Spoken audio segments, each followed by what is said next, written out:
This is my Poison Ivy story. I was in the second or third grade, and we were living at 202 Maple in Houma, Louisiana.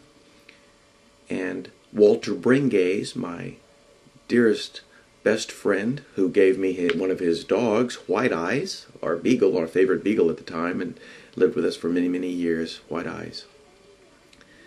But we decided that we were going to try not to go to school for some reason. I don't remember not liking school. We were playing jacks and learning how to read and write and playing tag during recess, and so I don't remember why I didn't want to go to school, but we decided we were going to try to figure out a way not to go to school.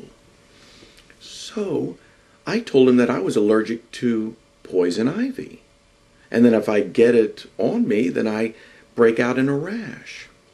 And so he said, well, let's go find some poison ivy and rub it on ourselves.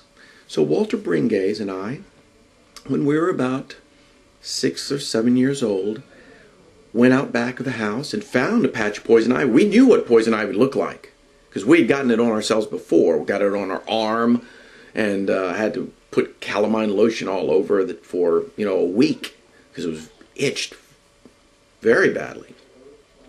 So we sat down literally in a patch of poison ivy because we thought, if we got it all over us, we might not have to go to school the next day.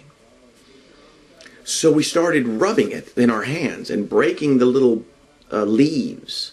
And we rubbed it on our hands and rubbed it on our arms, and we didn't feel anything.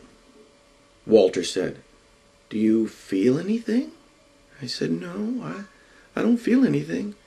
So we crumbled it up. We got a lot of leaves and crumbled it up and put it all over our face and kind of rubbed it into our ears and up into our noses and kind of into our eyes, and then rubbed it on our backs and our feet. And Walter said, "Well, Brian, do you feel anything?" And I said, No, I don't feel anything." So we continued that process until we were exhausted.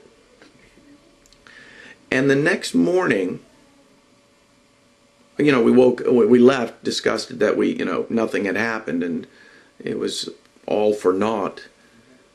But surely the next day when I woke up, I couldn't see. My face had swollen as big as a basketball. I literally was blinded because I couldn't see. I was so allergic to it that I nearly died, that I didn't go to school for 3 weeks, and I wasn't a happy camper. That whole time, I wished I was back in school. Calamine lotion for the next 3 weeks, slathered all over my body, and my mother and dad were there to make sure I was okay. And they made me safe and kept me cleaned and calamine lotioned, and every day I wished that I was back in school.